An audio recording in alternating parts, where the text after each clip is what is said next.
Tako je. Pred 2 dana proslavili smo najradosniji hrišćanski praznik Božić, a to je jedan od velikih hrišćanskih praznika kada se našem današnjem gostu na čelu pojavljuje krvavi krst. U početku curi tečnost koja podsjeća na limfu, a potom krenu sukrvica i krv. Nenad Paunović je sa nama. Nenade, hvala što si došao u naše novo jutro i... Dobro jutro. Želimo i srećni praznik. Dobro jutro. Hristos vaskrese.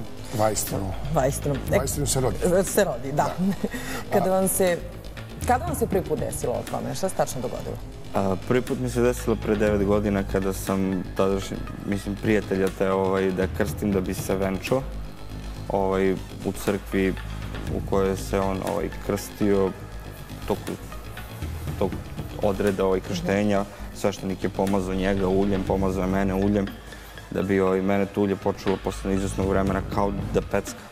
Dobro. I počelo je da mi crveni čelo, počelo mi curi kao limfa, što ste rekli, i posle nekih sat vremena mi se otvorila živa rana u obliku krsta na čelu iz kog je curila krv. I tako sve to počelo. Ste se javili lekarima? Jesam. Odmah posle toga sam išao kod lekara da su radili bris rane, da vide da nije hemijskim nekim supstancama došlo do toga. Međutim, ništa. Onda su mi tražili da odem do sveštenika koji me namazao tim uljem, da uzmem to ulje, čisto da donesem da urade, kako se zove, neku analizu i tog ulja i da meni urade neke alergenske ispitivanja, da slučajno nisam alergičan na neki sastav tog ulja. Ne daj Bože, ako je tako izazvalo reakciju u mom čelu, kako će u mom želucu. Međutim, to je obično jestivo ulje na koje ja nisam nikako burno reagovao, tako da eto. Tako je sve...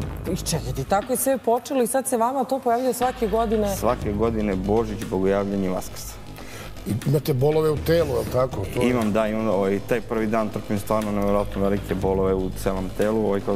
Što kaže srpski narod, od malog prsta do kosa me sve živo boli. Stvarno, sve me boli. I onda već sutra dan to prestaje ta krv da curi, prestaju ti bolovi i eto. Dobro, ja razumijem prve godine kad vam se pojavilo pa ste se uplašili, pa boli, pa išli kod lekara, shvatili da je sve u redu i onda to vama, koliko znam, prođe posle 2, 3, 4 dana. 7. Za 7 dana, tačno za 7 dana. Ali kad se pojavilo sledeći put, verovatno vam je opet bio... Bili smo u šoku, svi. Svi smo bili u šoku, svi smo bili baš u šoku. A kako se ti bolovi manifestuju? Šta je? Su to teški bolovi, jaki bolovi? Pa konstantno, bolovi kao bolovi nisu nešto mnogo jaki, ali su konstantno, znači toko 24 časa.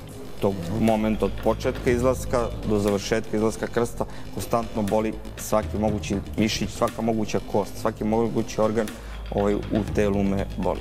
Vama taj krst na čelu stoji 7 dana krsta. 7 dana. I nestane bukvalno kao da ga nije bilo. Nestane, nikad ne ostane ni ožiljak, niti fleka, niti bilo šta. Potpuno neverovatno. Potpuno neverovatno. To je svima, da. Da je neko pokušao da objasni taj fenomen od lekara, od sveštenika, sveštenih lica? Lekari nemaju neko objašnjenje. Jednostavno, što se lekarski tiče, to je neobjašnjivo. A što se sveštenika monaha gde sam tražio odgovore tiče, dobio sam razne odgovore, dobio sam razne, kako se zove, neka nagađanja, mogu reći, ali nikako konkretan odgovor. Neko viče da je to Božji dar, neko viče da je to dar nečastivog, da kroz mene hoće da prevari ljude i tako. Svašta sam se naslušao. Da, dobro, svašta ti ljudi pričaju. Poenta je kako se vi osjećate u tom momentu. Osim bolova, ja razumem vas šta su bolovi, tu nema greške. Ali kako se osjećate ovako duhovno? Pa neki kažu da možda imate neke čak i isceliteljske moći. Kako se osjećate duhovno? Duhovno se osjećam jako dobro. Čisto. Kad počeo mi se javlja, jako sam smiren. Izuzetno sam smiren, ne može ni da me iznervira tako lako nešto. I baš sam nekako onako lepo mi je. Znači, život mi je od tog momenta krenuo lepo. Imam tu neku, ne znam, unutrašnju lepotu. Da, taj neki mir. Neki osjećaj, mir, da. A što se tiče tih isceliteljskih moći, mnogi kažu da sam ja iscelitelj, da imam isceliteljske moći. Ja ću opet reći što sam mnogo puta rekao. Ja nisam svetac, nisam iscelitelj. To je samo Gospod iscelitelj. Ali ima nešto što prolaze pojedine bolesti, oboljenja na moj dodir. I tako, velikom broju ljudi sam pomogao, ali... Pa dobro, to je lepo. To je lepo što se trudite da nekom pomognete kad možete da pokušate. Kad god mogu, ja pomogu. Čak i pričam da samo možete sjajno, a ne ždotim. Da li ste se nekad zapitali zašto se to samo vama dešava? Ste imali neke vizije, snove, bilo što slično? Da, imao sam, sve to počelo kroz snove. Jednostavno, prvo, meni se zadnje 2,5 godine, 3, imam taj dodir sa ljudima, kontakt sa ljudima u tim nekim oboljenjima i tako. A pre toga mi se samo pojavljivao krst na čelu. I uvijek sam se pitao zašto ja. Znači, jednostavno i dan danas pitam zašto ja. To toliko ljudi koji svaki dan idu u crkve, manastire, liturgije, zašto se meni pojavljaju koji do tad nisam ušao 2 puta u crkvu. Jednostavno, eto, to mi je uvijek neko pitanje. A što se tiče tog kontakta sa ljudima, to je sve kroz te neke snove. Mislim, nisu to, i jesu snovi, nisu. Čudno je čovjek da objasni. Jesam budan, nisam budan. Znači, jednostavno, tog momenta, da, otvorim oči, ne mogu da se pomerim, znači šta god da hoću da se pomerim, da viknem, da progovorim nešto, ne mogu. Uvek negde u nekom mom ćošku koji jedva vidim stoji, da li to bila žena u belom, da li bio muškarac u belom, koji mi nešto priča i govori. Ja imam utisak da to traje ne znam koliko dugo, ali imam, verujem da je to bukvalno sekunda. Kad ta silveta nestane, ja tog momenta ako hoću da skočim s kreveta, ja skočim, cimnem ruku, viknem, sve što sam teo tog momenta da uradim. Tog momenta se nikad nisam sećao šta mi ta osoba pričala, ta silveta, nikad, ali baš nikad sad da siđem dole pa da zapišem nešto, ne.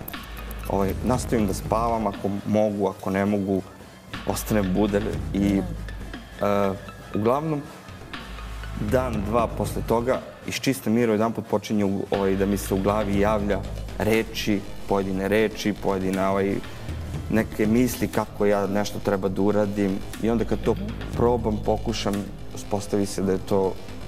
Da je to u stvari pravo rešenje za nešto. Pravo rešenje za pojedini problem što se tiče duhovnog, zdravstvenog i tako dalje. Vi u stvari imate dar. Da, vi ozbiljan dar. Moram da vas pitam, da li kada sve to prođe, ili kad krst nestane, ožiljka nema, da li ste pokušali da odete kod dermatologa, na primjer nekog lekara, da pogleda da li su tu neke promene na koži ili nešto, ali suviše je, možemo reći, suviše onako raspoređen uvijek na istom mjestu, je li tako potpuno ravnomerno? Uvijek je na istom mjestu, uvijek je, znači sve, nikad nije niti malo višlje. Šta? Tog prvog dana je ovako veliki krst, znači bukvalno preko celog čela. Sutra dan se formira pravi idealan krstić i to je to. Dajem na slike, slikaju me i porodice i prijatelji. Znači prvog dana bude ovako bukvalno veliki preko celog čela da bi se sutra A šta vam je rekao sveštenik koji vam je to nacrtao? Vjerojatno ste pričali sa njim. Da, otišao sam kod njega, tražim ulje, on je rekao ja s tim nemam ništa, ako planiraš da me tužiš, bilo šta, da znaš da je to obično ulje, ja s tim nemam ništa. On se preprosi u stvari. Ja kažem, vas neću da tužim, to mi je nešto poslednje što bih želeo da tužim, samo čisto hoću da interesuje me šta, kako. Ne, ja s tim nemam ništa, to ne znam šta je, evo. A u drugim manastirima vas zovu da vas pitaju da li je on razmišljao, da li je on uzrok tog fenomena ili vi? O čemu se konkretno radi? Posle toga nikad nisam stupio s njim u kontakt, zato što shvatio sam da jednostavno beži od realnosti, od činjenice, da se tog momenta to desilo. Možda nešto. A drugi, pitam vas po drugim manastirima? U drugim manastirima rekao sam neko kaže... Promenili ste, znam da ste promenili malo način života posle toga. Da, sve. Po drugim manastirima, opet ću naglasiti, pola njih mi kaže da je to nečastivo. Da nečastivi kroz mene hoće da zavara ljude, da obnavljuje i tako dalje. A opet neki monasi mi kažu da je to jednostavno Božji dar za koji oni nemaju objašnjenje i dokle god se to dešava da je to dobro. A ljudi vam prilaz? Da ne treba da se plašim, da ne treba bežim od toga, jednostavno tako je kako je. Znači 3 puta godišnje vam se to? 3 puta godišnje. U ostalim periodima potpuno bez toga? Ne, normalno. Da li ste se nekad zapitali da li postoji mogućnost da se ne pojavi i tako dalje? Da li je bilo neka trenutaka kad je trebao da se pojave da ga nema, da čekaju? Ne. Do sad ovih 9,5 godina nikad se to nije desilo. A inače, što kažem, pred te praznike kući igramo bingo. Da li će se pojavi, neće, hoće, neće, nagađamo, šta mislimo sad? Do sad nije što se kaže izostao taj trenutak. Ne, nikad. Uvijek se pojavi, da. Da li znate tačno u koje doba, dana, noći, da li postoji neki... Nema neki određen vremenski period. Evo, sad mi se počeo pojavljivati, ispred kuće sam palio banjak. Palim banjak, dođe mi jako puno ljudi, da se posluži vinom, rakijom, kako to već ide, kuvano. Počeo tu da mi stvara krug, posle paljenja banjaka otišli smo kod mene gore kuću gde sam sedao, ljudi su tu svi bili, da počinjem iz sredine ovako da mi curi samo jedna kap po kap sa sredina čela i onda počinje to da se širi. Da li je to krv ili limfa? Limf, kao limfa, bela tečnost, ne mogu kažem ni da je limfa, ni znači, aj nek bude limfa. Da curi limfa i onda počinje da se otvara polako, da curi sve više i više limfa, znači konstantno. I onda ne znam koliko to bilo oko 12 sati kad smo se razišli, lego sam i ujutru kad sam se probudio sav, znači to preko cijelog lica ovako bude krv, jastuci, krvavi sve. I to taj dan mi konstantno curi i limfa i sukrvica, znači ja operem, ono za sat vremena opet se stvori i tako. To traje 24 sata. 24 časa, da. Dok se formira ovakav krstić. Ovakav ideal, da. I kad će on sad da nestane? Da, mislim, pitamo banalno, za 7 dana, tamo negde 14. 7 dana, tamo 14. 14. 15. nestane, da bi se opet 19. pojavio i onda tek opet za Vaskrs. A da li vas možemo pozvati da dođete 14. 15. kod nas, prosto da vidimo fenomen, znači potpuno bez ičega. Može, nije problem. Evo sljedeći četvrtak, da vas zamolimo, to tako nije problem, ću doći da ću vam poslati fotografiju kako god želite. Nije problem sa datumom, sve da se vidi, nema... Mislim, prosto je do te mere... Ja sam šokirana, zato vas ja ovako gledam, nemojte mislite sad vidi ova, nego ja prosto sam zadivljena sam, da, kad mi tako pričate, prosto ne mogu da verujem. Nema, ja sam rekao i ono kad je to počelo se dešava, rekao sam, vidite ljudi, stavite mu stolicu, vežite, uperite kameru, sedite ispred mene, taj da, slobodno, da se uverite i sami. I onda posle sam u jednom momentu rekao, kome se ja dokazujem. Onaj ko ne veruje i kad vidi svojim rođenim očima to se dešava, on će naći neki razlog da to opet okrene i tako da, kao da je to nečasno. Kažete kad se pojavljuje to, vi imate bolove u telu, da li imate kad nestaje? Ne. Nemam nikakve bolove, ništa. Jednostavno počinje da, bukvalno za dan, dva, počinje se smanjuje i nestane. Rana nikad se gnojila, niti bilo šta. I prosto koža je potpuno normalna. Normalna koža, nema ništa. Sve da pipnem? Naravno. Razbali ovo? Vidi stvarno, ovo mi je nije cveće. Vjerojatno. Tog prvog dana i miriš, onako ima čuda neki lep miris. Neki su rekli na tamnja. Pa dobro, i sad ima lep miris. Eto, pa da, lepo miriše, da. To nije na tamnja, ima neki lep miris. Lep miris, da, nije tamnja. Neko viče tamnja, neko ono kako ga podsjeti, ali... Da, ne znam šta je, ali je lepo. Lep miris, da, čudan miris. Nije krv, nije miris krvi, nije miris... Da, nije ništa neprijatno, baš je prijatno. Da.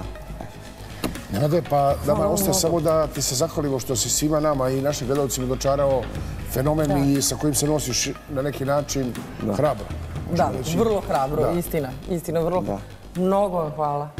Hvala vama što ste me pozvali. I na ovakvoj priči. Hvala vam najbolje. Čekujem vas ponovo, pa evo, pratit ćemo i nestanke i nastanke, ali zanimljivo je, stvarno je zanimljivo, ne u smislu da nema objašnjenja, to je fenomen. To je najveći fenomen. Naći ćemo možda neki put i da objasnimo. Ja sam tu. Hvala puno. Ne bežimo od toga. Hvala još jednom.